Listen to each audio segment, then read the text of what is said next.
Oke. Oke, cek. Suara saya kedengaran nggak, Kofer? Aman? Kedengeran Pak, kedengeran nggak Pak? Oke, sip. Jelas jelas dengar. Oke, Pak, sip. Oke, kita mulai ya, teman-teman semua. Oke, Assalamualaikum warahmatullahi wabarakatuh. Selamat sore, Bapak Ibu sekalian, teman-teman trader semua.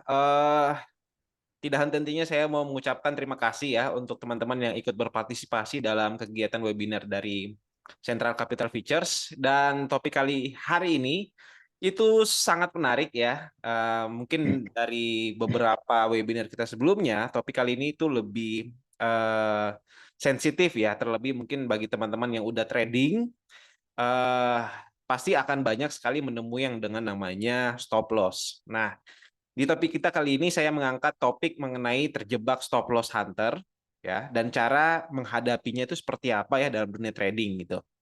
Dan sebelum saya masuk ke dalam topik kita pada hari ini ya, kita nanti akan diskusikan juga. Saya rasa topik mengenai stop loss hunter ini bisa menjadi topik yang fresh dan banyak didiskusikan ya, entah di komunitas ataupun mungkin teman-teman yang sudah sedang aktif trading, baik itu trading secara mandiri maupun juga teman-teman yang ikut dalam beberapa komunitas trading.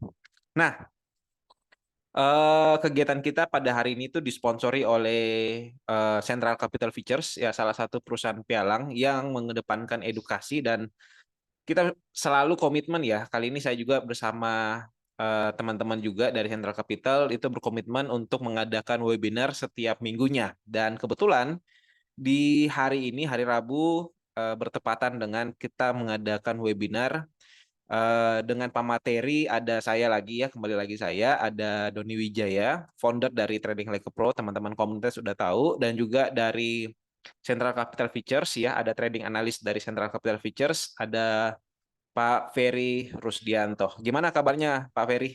Sehat? Baik, baik Pak Doni, baik Pak Doni, terima kasih. Aman ya? Akun ya? Profit ya? Aman, aman, aman, Wah, hebat. aman, ya.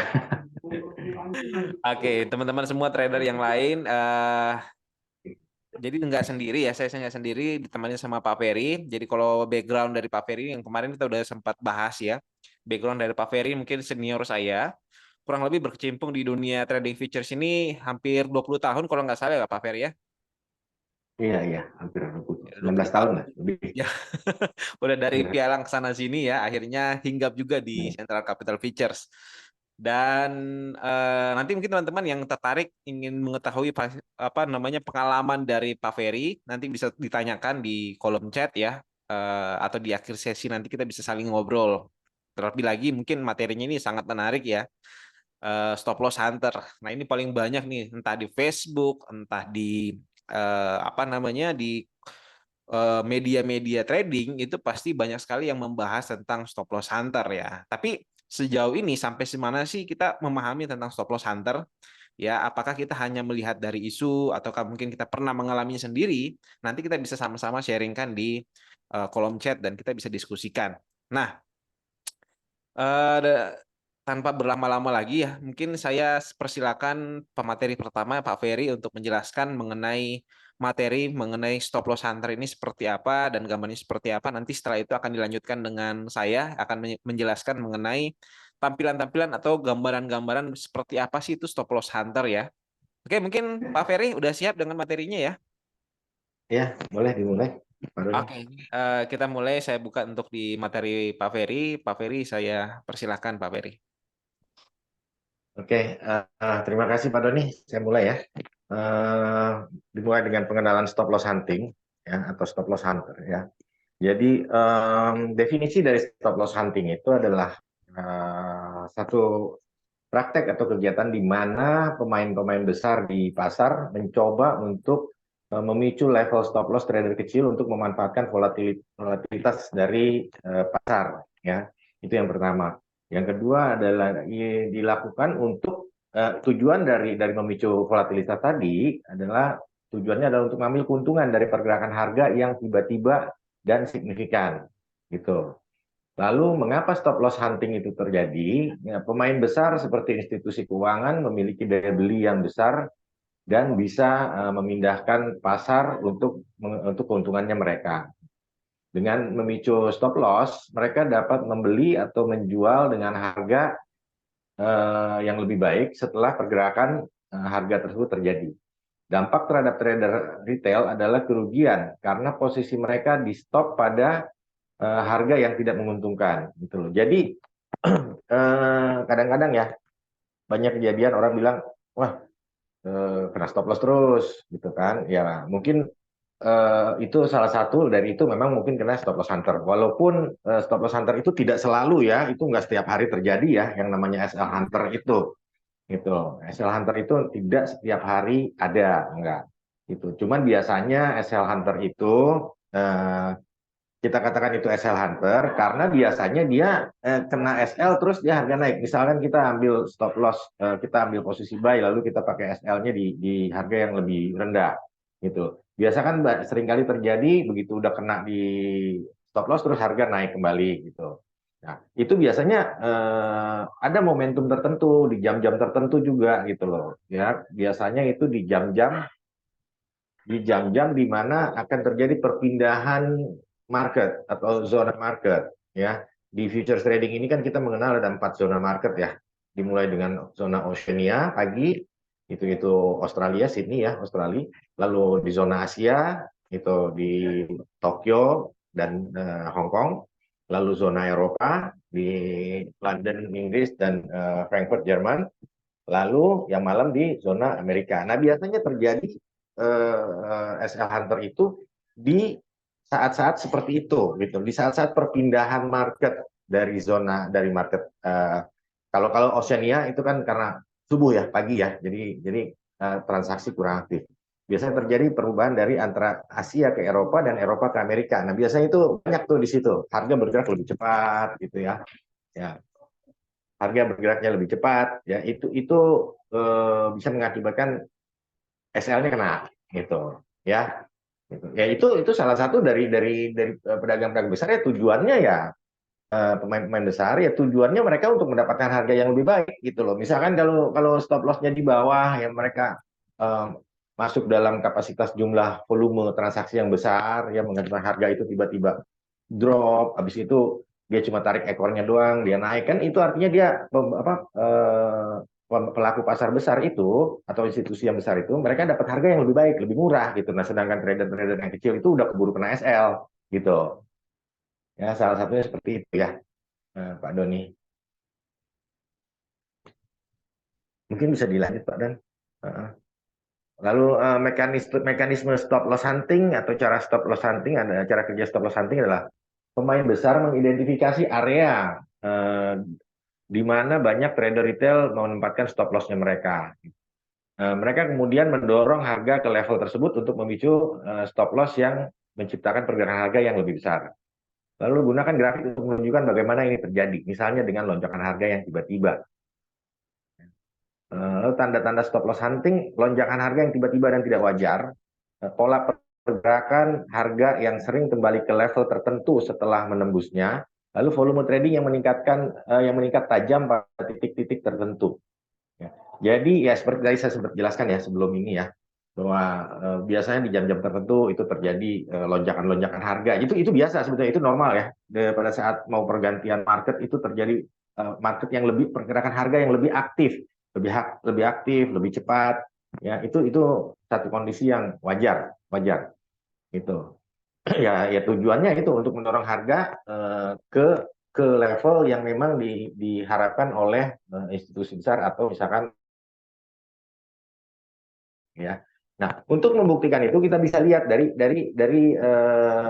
grafik atau chart ya. Tanda-tandanya ya salah satunya mungkin terjadi seperti false break.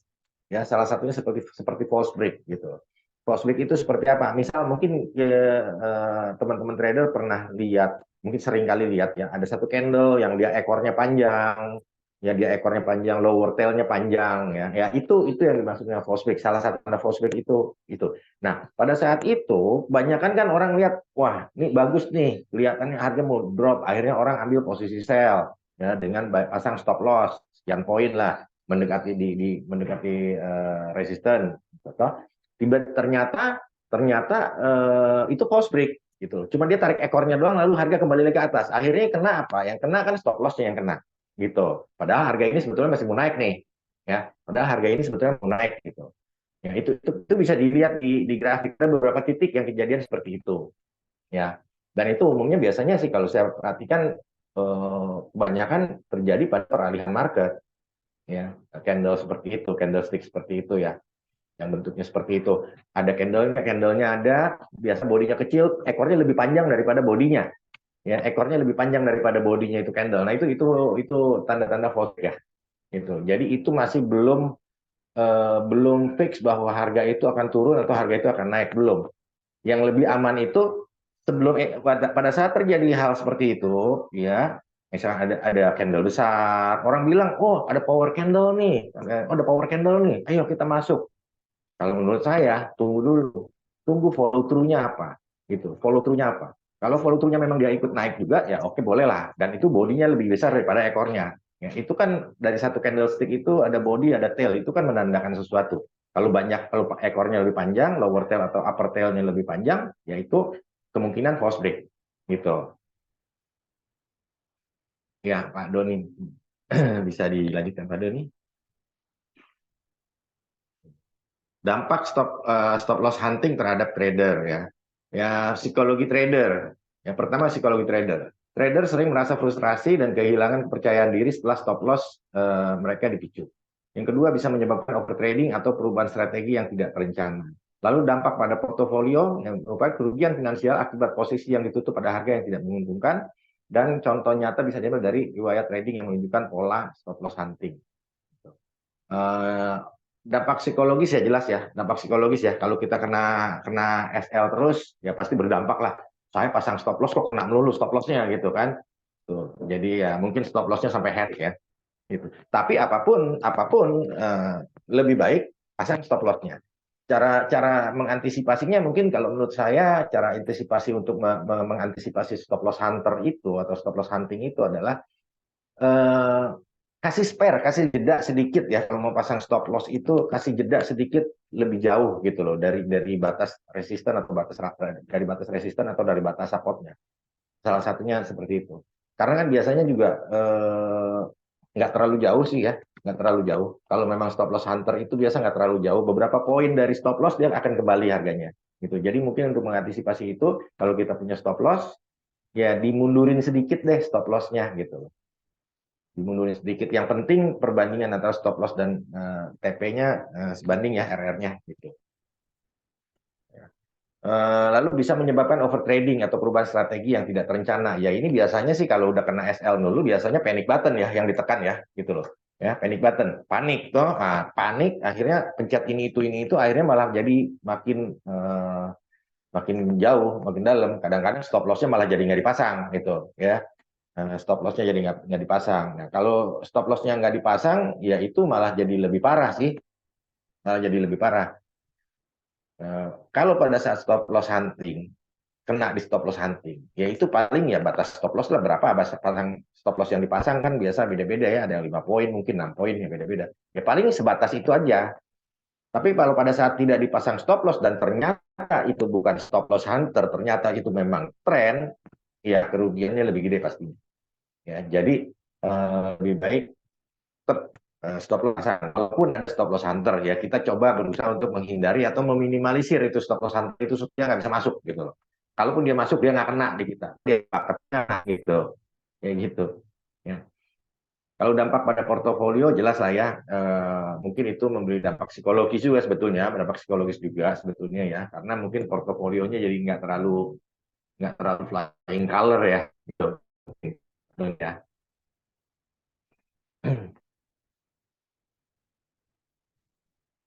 Oke, Pak Doni mungkin bisa dilanjutkan lagi Pak Doni. Kalau dari oh ya ini satu lagi ya contoh nyata bisa diambil dari riwayat trading ya. Gitu. Riwayat trading ya mungkin masih bisa dilihat lah dari histori ya. Riwayat trading itu histori portofolio juga sih. Yang portofolio juga seperti itu. Oke mungkin Pak Doni bisa dilanjutkan.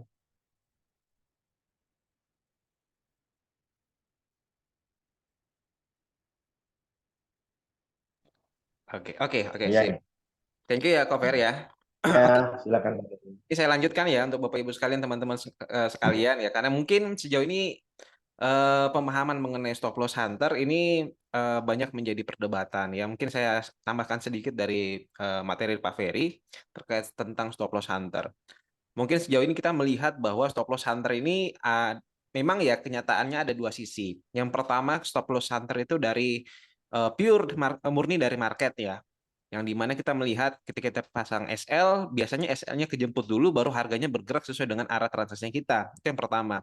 Nah, ada juga yang kedua, itu terkait mengenai oknum. Ya, tadi sempat ada saya lihat di kolom chat ya, dari Pak Ahmad Indra ya, tadi mengenai izin ya, mengenai stop loss hunter itu apa benar dibikin sama broker gitu? Apakah untuk tradernya bisa loss gitu ya? Ini nanti kita bahas ya. Karena memang sejauh ini isunya ada dua mengenai stop loss hunter itu seperti apa? Apakah dibuat dari hedge fund ya, trader-trader besar, ataukah yang dibuat oleh oknum broker? Nah, nanti kita bahas sama Pak Ferry, menarik ya Pak Ferry. Nah, tapi sejauh ini yang kita bahas adalah mengenai stop loss hunter dari pure market ya. Sejauh ini kita pure market. Tadi sudah dijelaskan sama Pak Ferry seperti apa kondisinya, kenapa bisa terbentuk yang namanya stop loss hunter. Penanganannya seperti apa ya, strategi untuk menghindari resiko terkena yang stop loss hunter itu seperti apa. Oke. Nah, yang pertama, kalau untuk menghindari atau strategi untuk terhindar dari stop loss hunter, biasanya sih kita melakukan penempatan stop loss yang jangan terlalu dekat. Ya, ini udah sempat disinggung sama Pak Ferry tadi ya, penempatan stop loss yang efektif. Ya, jadi jangan terlalu menempatkan stop loss itu terlalu dekat dari area entry-nya kita. Ya, karena itu bisa terjadi ya pada saat kita buy ataupun sell, ya kadang SL-nya dulu yang kena, baru bergerak di harga yang sesuai dengan arahnya kita.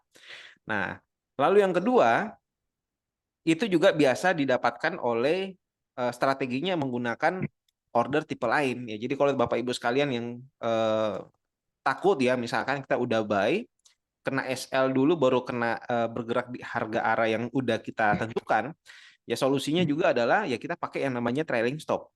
Ya, jadi mungkin Bapak Ibu yang mungkin belum tahu trailing stop, jadi trailing stop adalah kondisi di mana pada saat kita buy, terus harganya udah bergerak naik ya, daripada kena SL-nya di bawah, SL-nya kita ganti lagi naikkan ke area atas.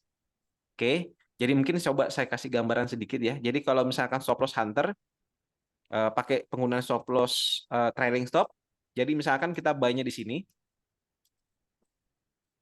ya, biasanya kan SL-nya kita taruhnya di sini nih ya, SL.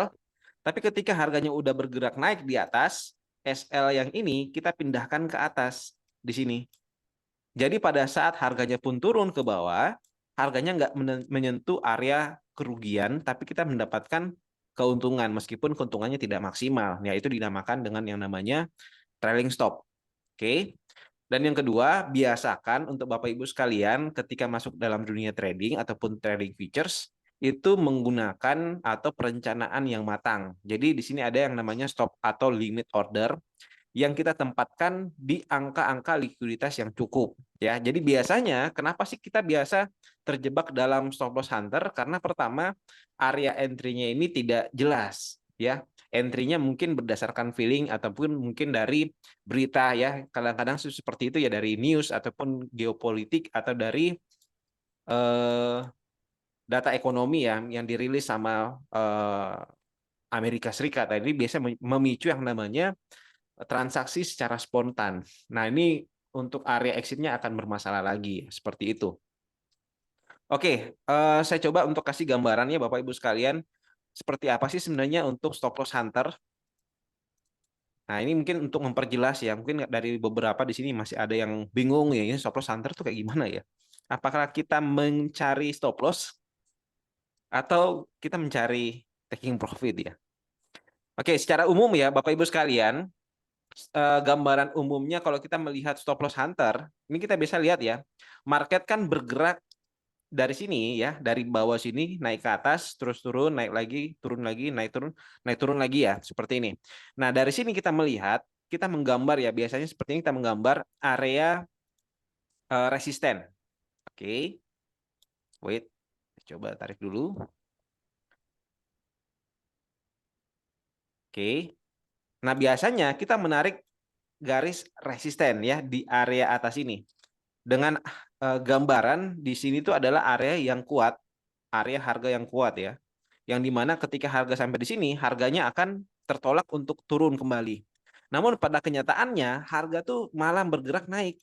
Ya, kita kasih gede-gede dikitnya. Nih, ya. Nah, namun ternyata harganya malah naik ke atas. Break. Nah, biasanya ini kepancing juga, biasanya kebanyakan teman-teman yang lagi trading udah kepancing seperti ini, dia sell-nya di sini, karena SL-nya di sini misalkan ya. Terus di area atas ini pasang buy lagi, ya karena menganggap bahwa harganya ini udah akan naik. Nah, jadi pada saat udah buy lagi, tertinggal lagi, turun lagi harganya. Nah, ini disebut dengan yang namanya mekanisme eh, stop loss hunter ya, Bapak Ibu sekalian. Nah, kita cari lagi nih yang lain, konsep yang lain nih. Soalnya menarik ya. Sejauh ini kalau kita lihat stop loss hunter itu jadi perdebatan yang sejauh ini banyak didebatkan sama orang. Ini juga salah satu stop loss hunter ya. Oke, saya coba kasih kecil-kecil sedikit dulu ya. Nah, ini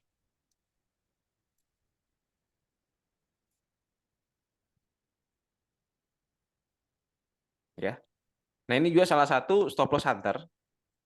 Nah, yang di mana konsep stop loss yang tadi sempat dibahas sama Pak Ferry tadi ya. Saya coba kasih gede-gede sedikit. Oke. Nah, ini. Jadi pada saat kita ambil posisi buy di area ini, ya, nah harganya sempat turun, emang sempat turun sampai di bawah, tapi ini hanya membentuk yang namanya garis harga, ya, atau kita sebut dengan yang namanya shadow. Jadi pada saat udah ke buy di sini, kena SL di bawah, harganya naik lagi sesuai dengan arahnya, ya, dan itu paling banyak kejadian. Oke, di sini juga kita lihat secara penggunaan support resisten ya. Ini seperti ini juga. Di sini kita sell, terus kemudian harganya bukannya malah turun, malah naik dulu. Nah, karena SL di sini ya, misalkan kita pakai SL di sini, terus harganya naik, kita pasang buy lagi nih di sini. Harapannya ini harganya udah break. Tahu-taunya harganya malah turun, yang seharusnya udah bener, ya. Nah, setelah itu ganti lagi, sell lagi di area sini, stop loss lagi, ambil sell lagi, karena udah break di sini. Saya kasih gambaran lagi ya. Ambil sell lagi di sini ya, karena ini udah break. Nah, maka ambil sell, maka harganya bukannya turun, malah makin naik lagi. Dan ini paling banyak kejadian ya untuk Bapak Ibu sekalian teman-teman yang lagi trading. Nah, inilah disebut dengan yang namanya stop loss hunter, ya. Oke, kita coba lihat di beberapa market yang lain. Oke. Nah, ini sama ya. Seperti ini juga. Nah, biasanya stop loss hunter itu terjadi di beberapa ending sesi market ya. Jadi kalau misalkan marketnya udah naik-naik, dia biasanya mau akan berubah tren. Nah, di situ akan banyak apa ya namanya? Itu namanya manipulasi market, ya. Hedge fund atau trader-trader besar akan menggunakan memancing para trader retail untuk melakukan transaksi yang salah. Oke. Jadi pada saat kita ambil buy di sini atau kita pasang sell di sini, terus harganya kena naik di atas, ya kita kena SL. Begitupun sebaliknya, kalau kita penganutnya buy berdasarkan follow the trend, ambil buy di atas, pakai buy stop, ternyata harganya nggak naik, malah harganya makin turun, kena stop lagi, ya kena stop loss lagi. Nah, inilah disebut dengan yang namanya stop loss hunter. Ya, dan ini paling banyak korban ya Bapak Ibu sekalian, teman-teman yang training juga itu pasti pernah mengalami kondisi-kondisi yang hampir sama dengan yang dijelaskan juga sama Pak Ferry tadi ya, mengenai stop loss hunter itu seperti apa dan akan banyak dampak ya buruknya ya kalau untuk terutama untuk teman-teman yang nggak tahu di mana sih momentum-momentum yang sering terjadi pada saat disebut dengan namanya stop loss hunter. Ya, tadi udah saya sampaikan, biasanya stop loss hunter itu selalu terjadi di akhir sesi dari sebuah gelombang tren. Ya, saya kasih gambaran lagi ya, ini seperti ini. Oke.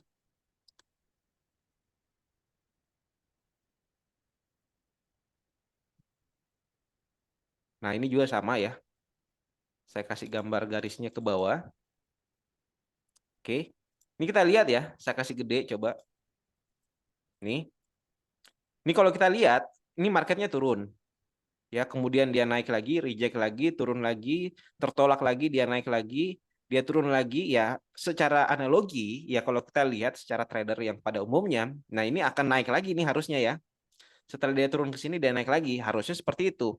Tapi yang terjadi, ini dimanipulasi oleh pasar. Jadi kita buy di sini misalkan ya, kita buy-nya di sini, ternyata harganya nggak naik, malah turun dulu, dibawa kena stop loss-nya kita.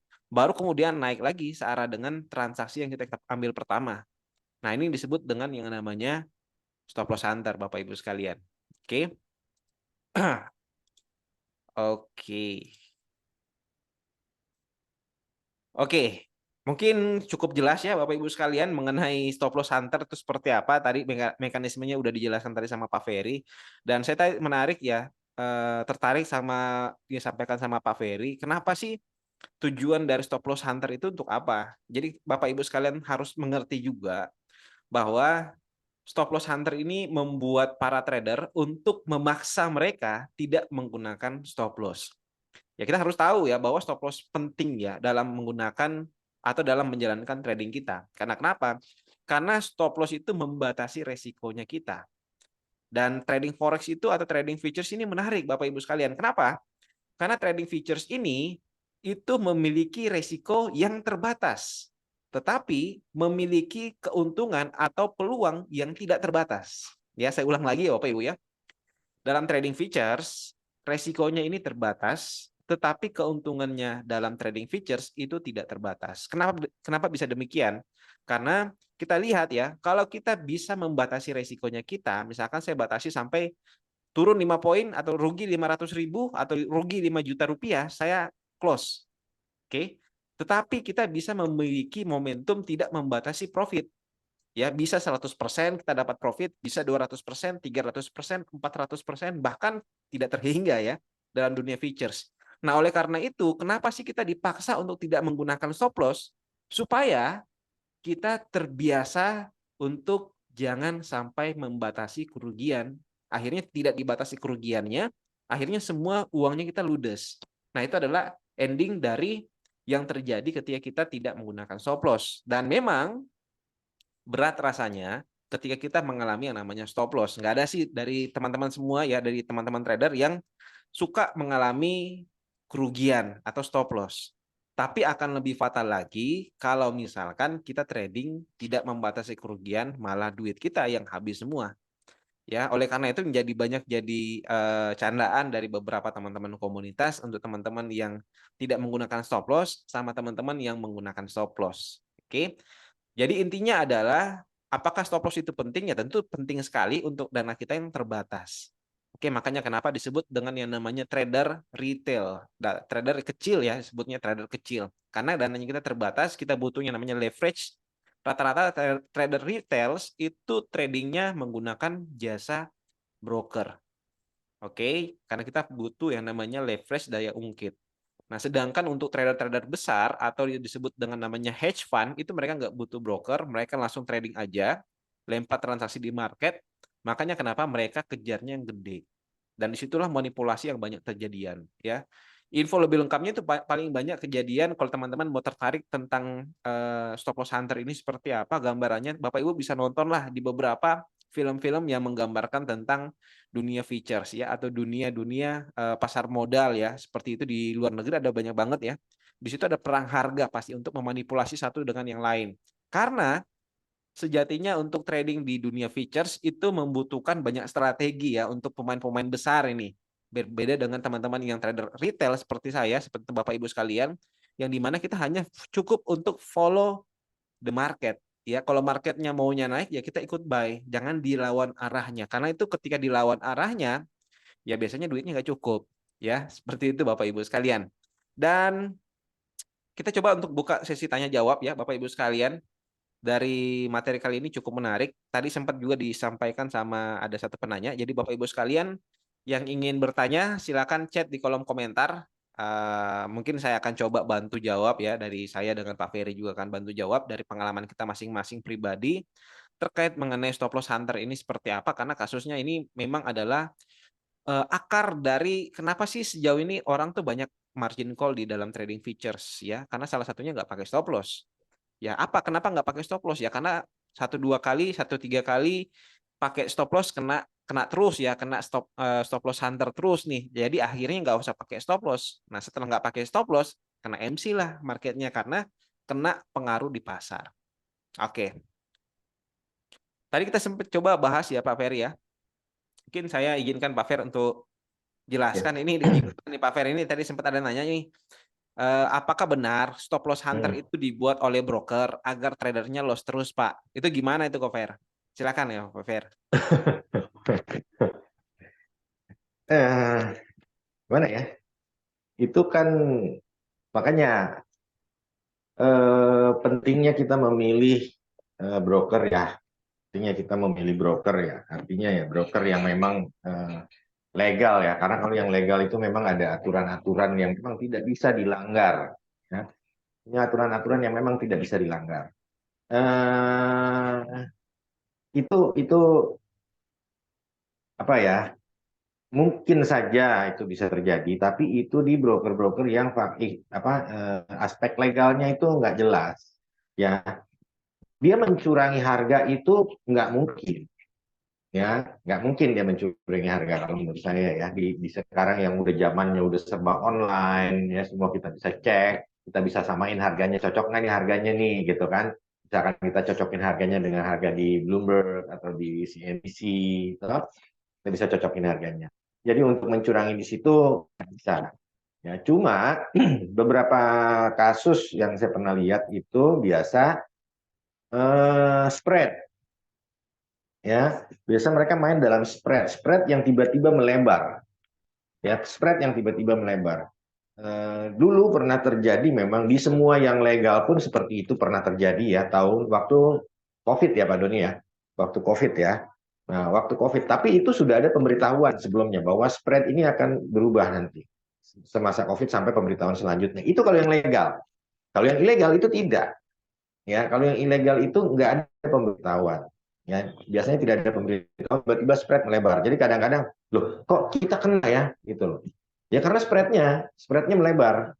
Spreadnya itu jadi gede gitu. Jadi kalau kita kan spreadnya itu berapa 50 BPS ya, basis point ya. Nah, itu tiba-tiba melebar, bisa jadi ya mungkin 100, 200 basis point gitu. Ya kena lah pasti gitu. Itu yang melebarkan jaraknya gitu. Sehingga stop loss itu kena. Ya. Tapi kalau memang apa pertanyaannya tadi sengaja ya, itu dibuat oleh broker, ya mungkin broker-broker yang model-modelnya market maker atau dealing desk ya mungkin. Tapi kalau yang model-modelnya legal itu nggak mungkin itu. Saya berani garansi itu tidak mungkin ya. Itu karena kita ada aturan-aturan yang memang membentengi kita gitu. Dan itu semua bisa di track kok, semua bisa di track gitu. Jadi kalau ada yang eh, curang kayak begitu, itu bisa di track. Makanya kalau yang legal-legal, aspek legalnya jelas itu nggak mungkin. Saya belum pernah sih nemu ya. Kalau yang di perusahaan yang legal, perusahaan manapun yang aspek legalnya jelas itu, kalaupun ada perubahan spread, pasti ada pemberitahuan di awal sehingga trader itu bisa lebih cepat mengantisipasi gitu loh. Tapi kalau yang ilegal itu biasanya ya terjadi kayak gitu. Ya contoh-contohnya yang ilegal seperti apa ya? Yang perusahaan luar punya, ya, yang perusahaan luar punya gitu. Biasanya suka terjadi seperti itu. Margin requirement dan spread. Pada saat data rilis, dia akan melebar. Dia akan melebar sekitar setengah jam itu. Sekitar setengah jam. Ya, gitu. Jadi ya intinya kalau yang legal nggak ada. Saya belum pernah nemu ini. Ya, paling juga di peralihan market itu. Tapi kalau di peralihan market itu, kalau menurut saya ya normal lah. Siapa sih yang nggak pada saat peralihan market kan misalnya orang trading di openingnya Europe ya, di openingnya Eropa, lalu dia pada saat Eropa mau close, mungkin dia mau clearkan posisi, ya maka lebih aktif di situ, lebih aktif di situ. Ada juga yang sudah memprediksi di market Amerika ini akan kemana, ya sehingga sebelum market Amerika open dia juga aktif di situ. Biasanya kan ring the bell-nya itu kan dengan data ya.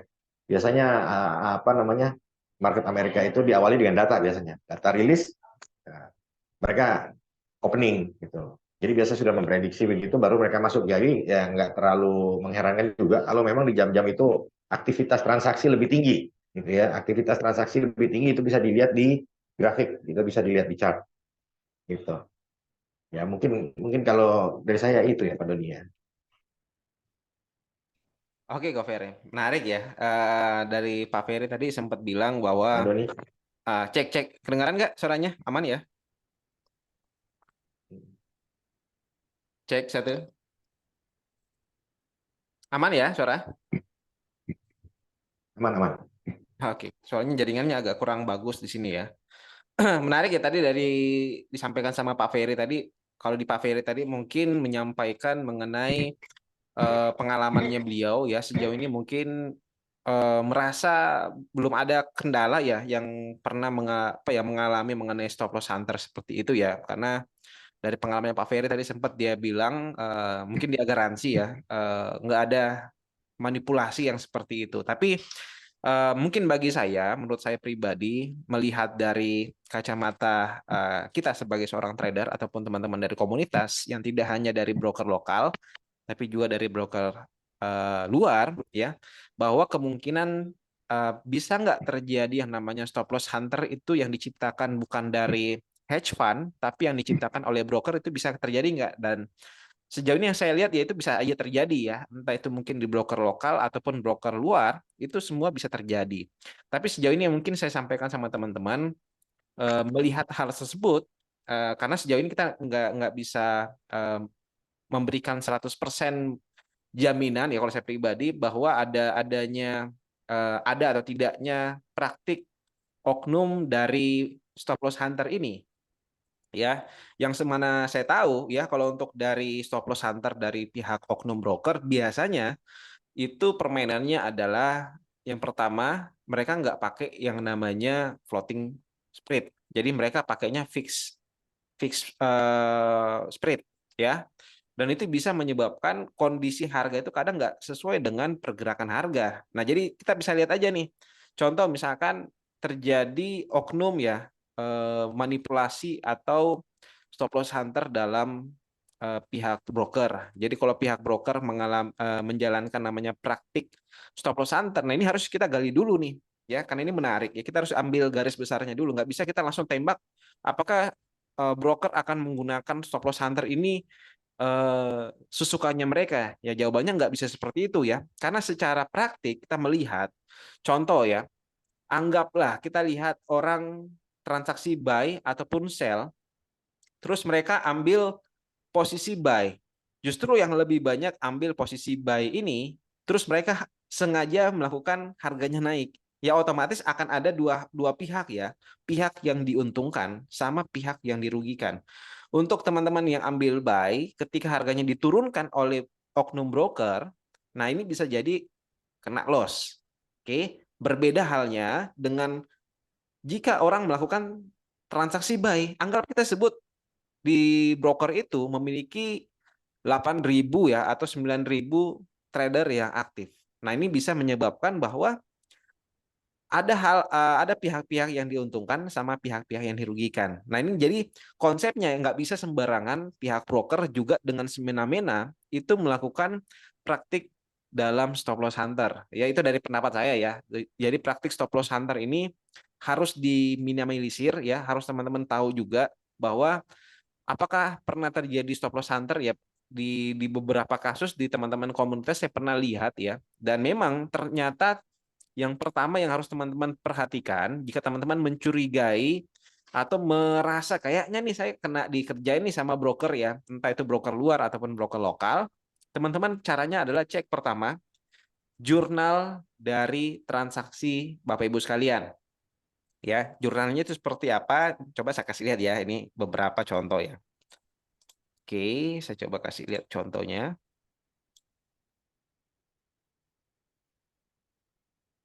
Oke, terlihat ya. Jadi cara untuk lihat jurnal, ya kita memang harus pakai laptop ya Bapak Ibu sekalian. Kita masuk di eh, mana nih terminal. Di menu terminal, di sini kita lihat ada bagian jurnal yang paling kanan bawah ya. Nah, di bagian kanan bawah itu tertera semua jurnal transaksinya kita. Nah, entah itu siapa yang ambil buy, siapa yang ambil sell, terus dia kapan masuknya, di jam berapa, ini kan ada jadwalnya semua. Terus masuknya transaksinya apa. Terus dia bukanya time frame berapa ya. Ini ada Windows ini kayak saya nih ya. Pakai ini ya. Nah, ini kelihatan nih. Windows 10 Pro ya. Spesifikasi laptop saya pun masuk di sini ya, Bapak Ibu sekalian. Terminalnya masuk di mana ya. Jadi ketika transaksi kita dikerjain sama pihak oknum broker, nah ini biasanya akan ada beberapa kode-kode yang mungkin asing ya dari beberapa yang ada di sini. Nah, seperti ini ya, misalkan tadi teman-teman saya lihat ya, di sini kita pakai EA. Jadi kelihatan nih, saya tadi pakai EA, tiba-tiba saya matikan lagi karena ada webinar, jadi saya matikan dulu ya.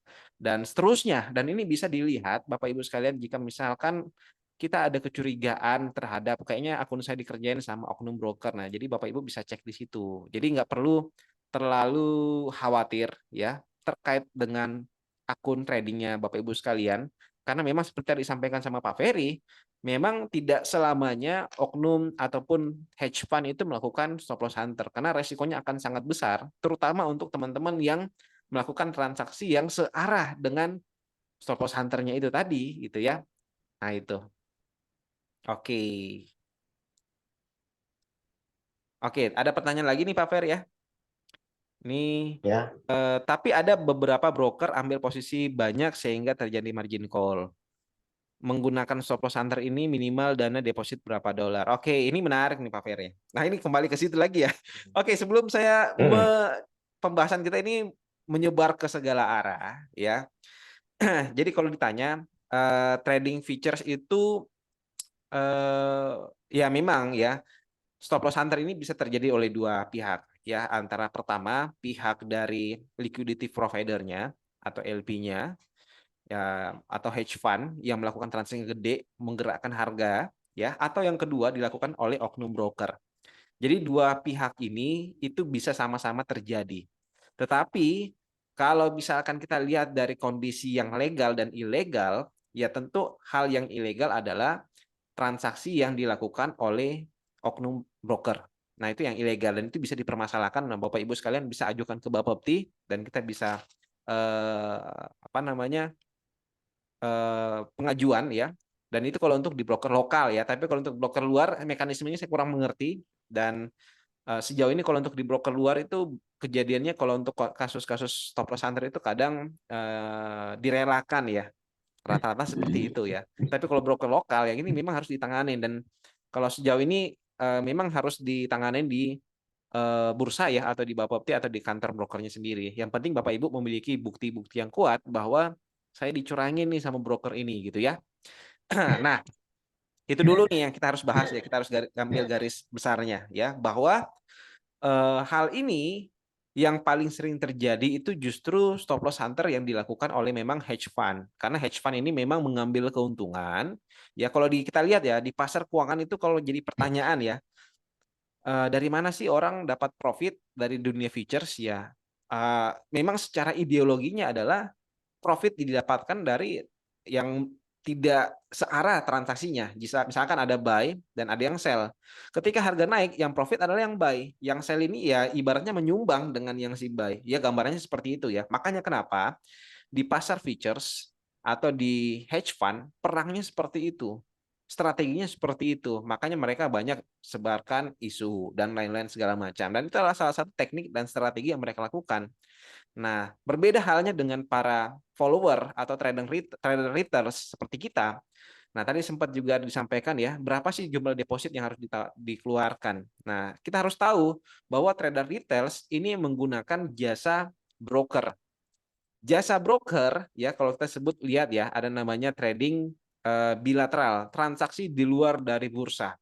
Yang artinya berapapun transaksi yang kita masuk dalam trading futures ya, transaksi misalkan 20 lot, ya itu nggak akan pengaruh sama pergerakan harga. Makanya kenapa di sini kalau disebut dengan pihak oknum broker yang melakukan transaksi gede untuk menggerakkan market, saya rasa itu enggak. ya. Makanya kenapa kalau untuk oknum broker yang melakukan margin hunter ini itu bisa terlacak, ya. Karena kenapa? Pasti transaksi dia harganya akan berbeda dengan transaksi di tempat yang lain, ya. Kita nggak usah ambil broker lain, ya. Kita lihat aja ya untuk yang pihak tidak memiliki keuntungan dari transaksi trading, ya. Kita ambil aja Bloomberg yang tadi udah disampaikan sama Pak Ferry.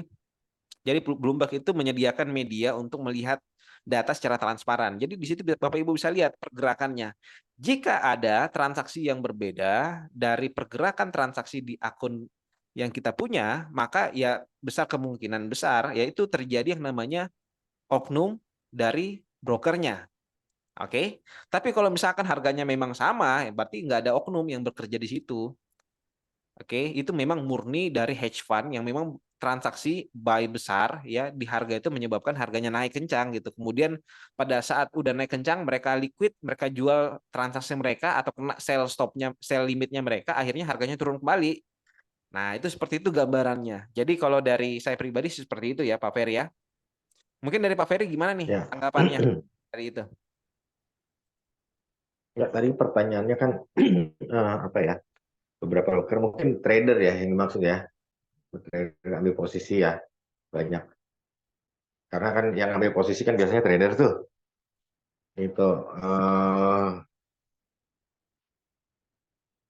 minimal berapa tadi? Minimal dana deposit berapa dolar? Ya itu sih beda-beda ya. Beda-beda ya. Maka yang pernah kita bicarakan di webinar sebelumnya, ngambil posisinya jangan banyak-banyak. Kan itu ya. Ngambil posisinya jangan banyak-banyak. Satu posisi pasang SL ya kalau ngambilnya 5 posisi kena SL-nya semua kan lumayan juga itu. Ya kan? Gitu. Ya lumayan juga gitu. Jadi ya apa? Kalau masalah berapa dolarnya ya tergantung tergantung gitu. Berapa dolar apa tadi? Minimal dana depositnya berapa dolar? Kalau mengenai dana deposit ya tergantung kita tradingnya maunya seperti apa kan gitu ya gitu loh apa arah tradingnya mau kemana ya itu disesuaikan gitu kalau berapa depositnya berapa dolar kan itu bisa disesuaikan dengan pertama planningnya kita tentang trading ini mau kemana visinya kita waktu trading ini mau bagaimana ya dan yang kedua ya disesuaikan dengan kekuatannya kita untuk melakukan deposit gitu Ya, tapi ya yang pertanyaannya ini jelas Pak Fer, mungkin lebih ke nah mungkin lebih ke broker ya. Jadi lebih ke misalkan kalau misalkan kita mau pakai stop loss hunter ya, ini minimal deposit berapa, transaksinya berapa lot supaya kita bisa gerakan market juga seperti apa wah namanya pemain besar ya, mungkin kalau seperti mau besarnya. wah kalau kalau mau menggerakkan market sih, tuh ini global loh ya. Ini global loh. Ya nggak bisa Ya lewat itu, broker ya itu ya. iya, nggak bisa lewat broker itu. Itu pasti besar sekali itu. Emang harus lempar ke LP dulu ya, likuiditas provider yang gerakkan ya likuiditas Iya, provider ya. ya, Satu lot ya. bisa nggak kira-kira Biasanya itu bukan, hah? gerakan market? Satu lot. Berapa? Saya rasa enggak. Saya rasa enggak.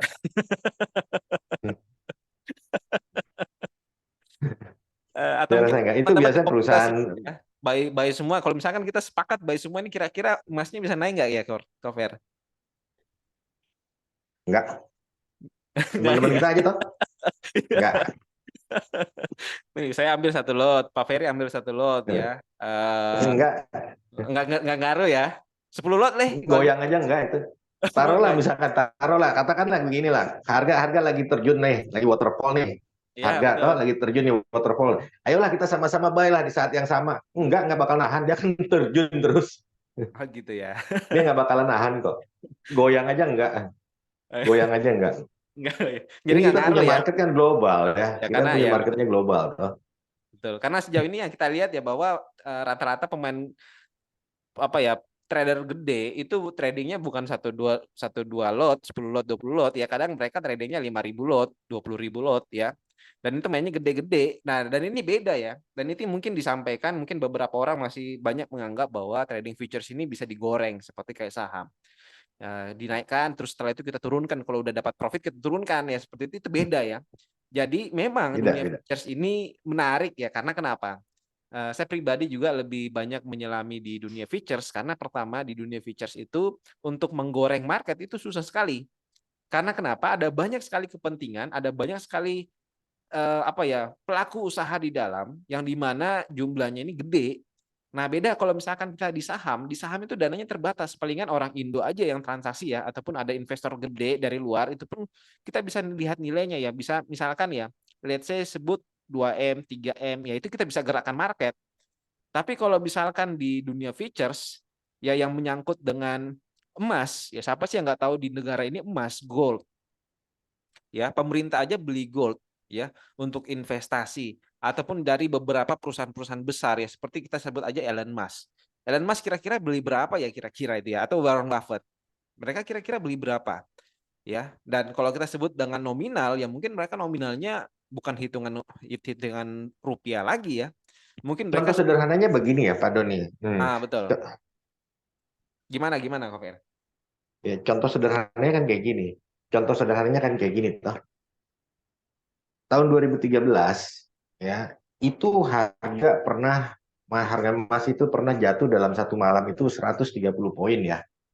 Tahun Oke, 2013 ya. itu Dia gold pernah ya. jatuh 130 gold 130 poin.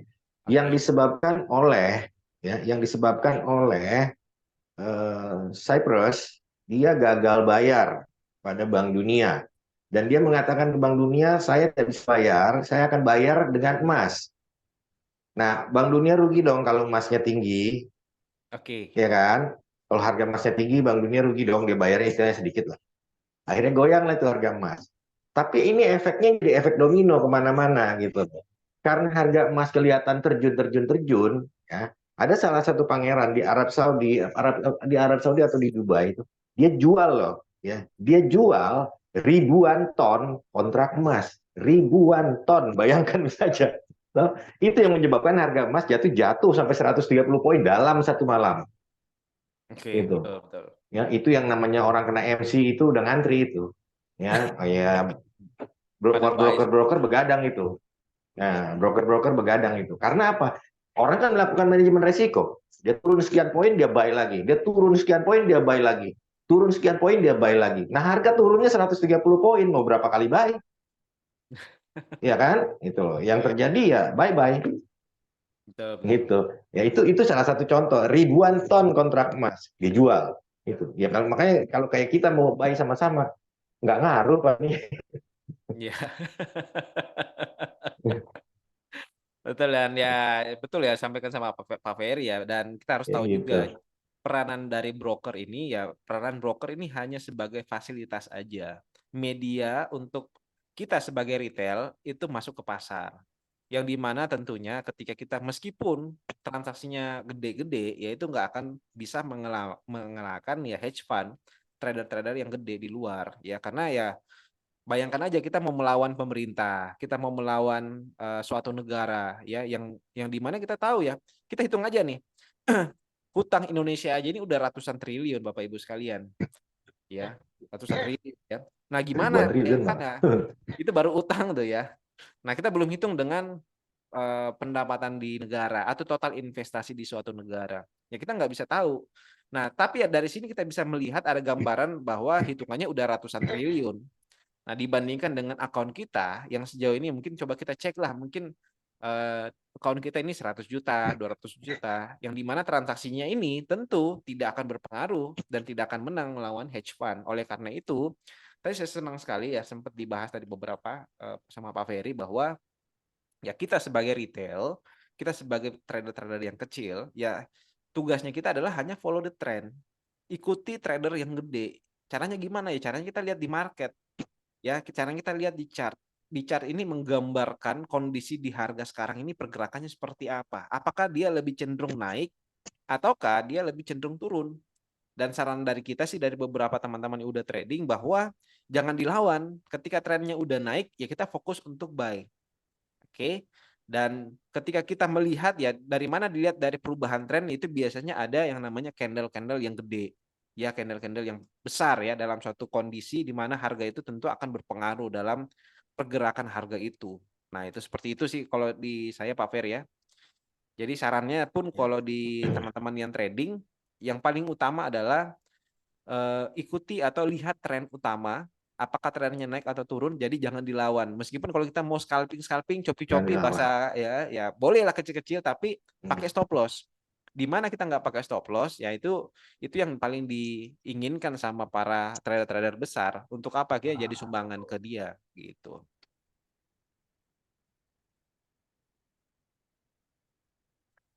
Oke, berarti pembicaraannya udah cukup kemana-mana sih sebenarnya ini ya. Mungkin ada tambahan dari Pak Ferry, silakan ya, karena waktunya kita juga sudah 1 jam lebih ya kita Eh, di sini. saya rasa cukup dari saya, Pak. Oke, cukup ya. Oke, wait. Oke, jadi tadi sudah disampaikan sama Pak Ferry, kita sudah juga tadi tanya jawab. Kita juga sudah sekilas menjabarkan tentang trading features itu dan juga stop loss hunter seperti apa. Intinya yang saya mau sampaikan ke sini adalah Bapak Ibu sekalian, resiko untuk kena rugi di market itu adalah pilihan, ya. Tetapi kena stop loss di market itu adalah hal yang wajar dan itu sering akan terjadi karena kita nggak bisa memprediksi. Jadi kita bisa spekulasi. Tapi kalau untuk sampai ke margin call, sampai kita bangkrut itu adalah suatu pilihan. Dan di mana pilihannya itu adalah lebih banyak terhadap manajemen keuangannya kita, ya. Makanya kenapa kalau dari beberapa sesi trading yang sempat dibahas oleh di beberapa media sosial ataupun di webinar-webinar bahwa trading itu adalah teknik indikator dan teknis fundamental, saya rasa enggak seperti itu, ya. Bahwa sejatinya dalam dunia trading future sejauh ini yang kita lihat itu bagaimana kita bisa mengelola modalnya kita supaya jangan habis. Ya intinya seperti itu. Kalaupun kita kena rugi, stop loss itu adalah hal yang wajar karena kita masih bisa cover, masih kita bisa kejar profitnya, ya. Karena kita tahu tadi seperti saya sampaikan, trading futures itu menarik karena resikonya ini kita bisa batasi, tapi profitnya kita nggak bisa batasi. Mau sampai berapapun ini bisa dapat profit berapapun, selama kita nggak batasi ya. Nah, tetapi yang menariknya dan uniknya ya, sejauh ini orang tuh lebih banyak untuk membatasi keuntungannya daripada membatasi kerugiannya. Betul gitu Pak Ferry ya? Ya, Ya coba kita orang lihat lah. lebih batasi. Betul. Cobalah kita lihat di Orang lebih beberapa teman-teman trading ya ataupun di beberapa komunitas. Kita coba sharing ya. Sejauh ini kita lebih sering pakai TP atau sering pakai SL gitu ya. Pasti banyak yang kubu pakai TP itu Pak ya. Harus profit ya. Trading itu harus profit. Ya, SL itu nggak wajib ya. Ya memang nggak wajib kalau untuk teman-teman yang punya dana gede. Oke. Tapi kalau untuk kita dananya terbatas, ya wajib untuk membatasi resiko. Karena ketika kita menghindari atau anti dengan yang namanya stop loss, nah itu yang memang diharapkan oleh para trader-trader besar supaya apa? Satu kali harganya jeblok, ya kan? Akunnya kita juga hilang. Oke. Berbeda kalau kita batasin misalkan 10% atau 5% dalam transaksinya, ya mungkin 5% akan hilang tapi bisa tercover 10% atau lebih daripada itu. Ya, itu aja mungkin saya sampaikan dari teman-teman semua. Terima kasih banyak udah mengikuti dari kegiatan webinar kita pada hari ini. Mudah-mudahan banyak yang manfaat bisa didapatkan. Kalaupun ada kesalahan, kekeliruan, ya saya dengan teman-teman juga dari Central Capital Features mengucapkan permohonan maaf. Dan mungkin webinar-webinar ini akan kita aktif sering ya. Kalau tadi sesuai janji saya kemarin kita maunya live thread, tapi mungkin kita alihkan di pekan depan ya Pak Ferry ya. sudah bisa. Ya nanti dibawakan sama akunnya Pak Ferry lah itu profitnya gede. Oke, mungkin terima kasih banyak untuk teman-teman semua yang udah ikut di webinar kita pada hari ini. Saya Doni Wijaya dan teman-teman dari Central Capital Features mengucapkan terima kasih dan izin undur diri. Terima kasih semua dan happy trading. Sampai ketemu di webinar kita selanjutnya.